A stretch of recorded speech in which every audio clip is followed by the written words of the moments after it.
Do not buy this controller. This thing is a potential fire hazard and the quality assurance is terrible. The battery doesn't have a tray or divider and is placed against the back of the board where the contact pins come through from the joystick potentiometers, so it's possible that a good squeeze, maybe a throw, step on it, and those pins could puncture the battery. I don't know if you've ever seen what happens when you puncture a lithium battery, but it's not pleasant and definitely isn't something you want to happen. Also, over time, batteries have a chance of puffing or swelling up, which in this case could also lead to the battery puncturing itself. Before any haters jump in the comments and try to say that this is impossible, it's not. It is likely improbable and not a guaranteed failure, but it does have a chance of happening.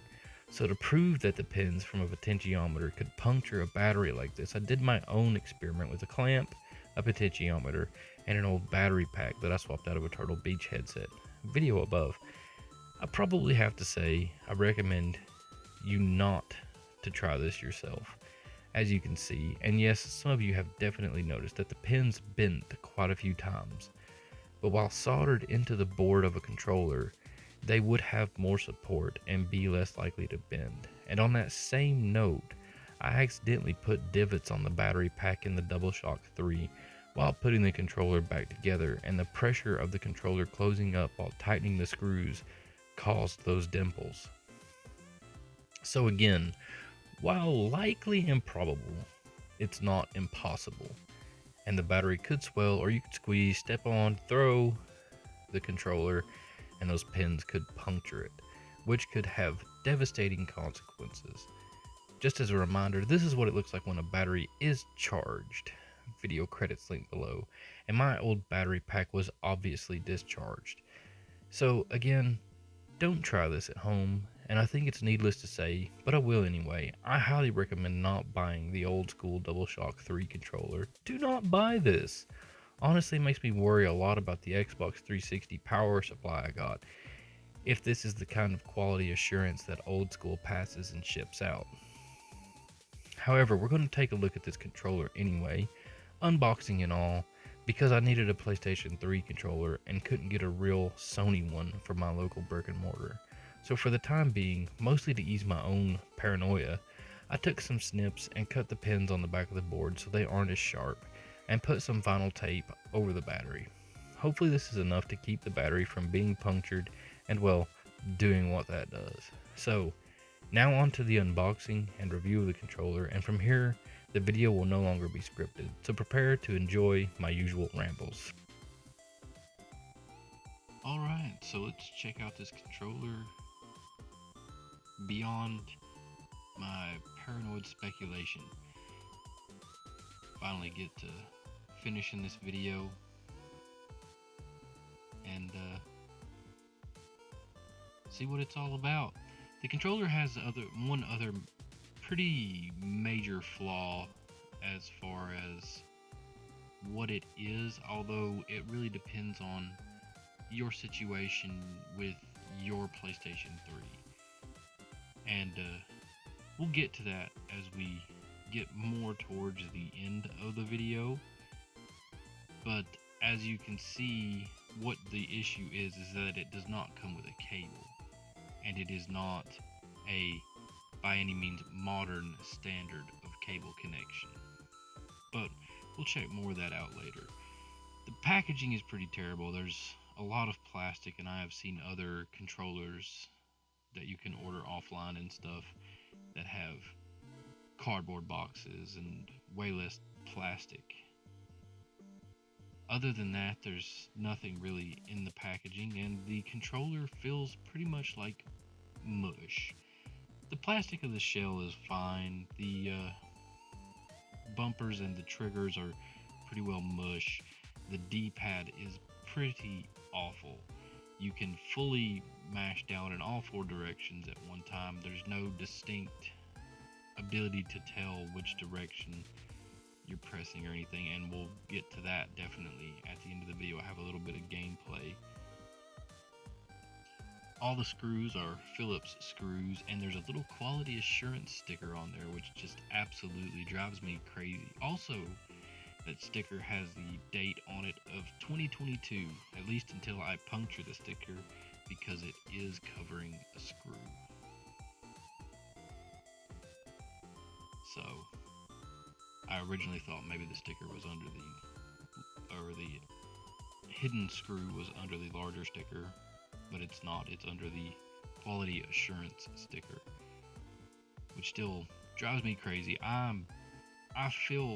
It's just, as I opened this controller, one of the first thoughts was like, wow, it's weird that the battery is not on a tray or anything. Like, it's just flopping around in there. And I didn't have any I wasn't overly concerned about the battery until putting the controller back together. As some people do, especially me, I tend to forget things, and there are little springs that have no kind of retention, nothing to hold them in place for the triggers, for the L2, R2.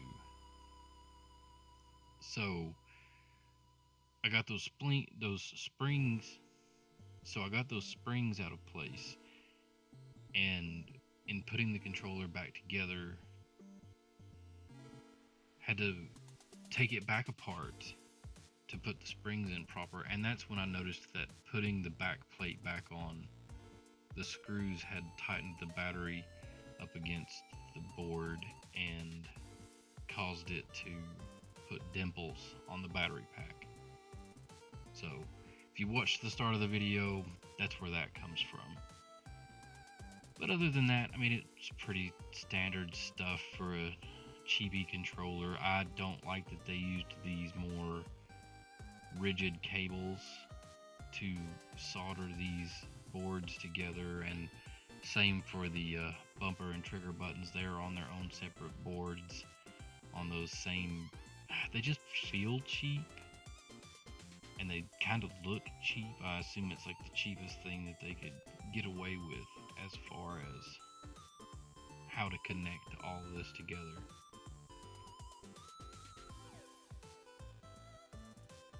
But yeah, beyond that, like, the D-pad is awful, the buttons are mushy, but it does work wirelessly.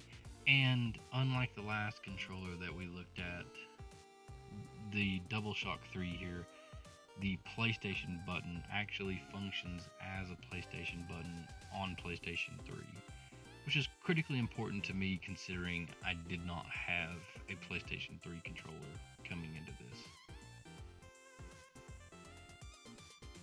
So it's definitely better than no controller, but I would still highly recommend against buying it. There's been that talk that has gone around of older Samsung phones in particular, I believe it is, where the batteries have cooked off or puffed up and caught fire and all this other stuff. And I feel like this could easily be one of those situations, especially with the pins soldered in place and having much more rigidity. The battery puffs up, it doesn't have anywhere to go but to press against those pins. It gets punctured. It's just a bad design or poor quality assurance. I feel like if they would have made just a little bit more room in the back of the controller to be able to put the battery on a tray, it would be half decent. I mean, the buttons would still be mushy and everything. At the very least, they could improve the D-pad by putting a taller sort of, usually they have a peg on the bottom of them, as you can see in other videos that I've done. But here's the problem. This is a micro USB cable, which is pretty standard. A lot of things are moving to USB-C. This is a micro USB. It doesn't fit. This controller is a mini USB. I'm going to go under the assumption that the PlayStation 3 controller originally used a mini USB cable. So if you had a PlayStation 3 that came with a controller and a cable, you might already have what you need. I, on the other hand, had to turn around and order a mini USB cable from Amazon,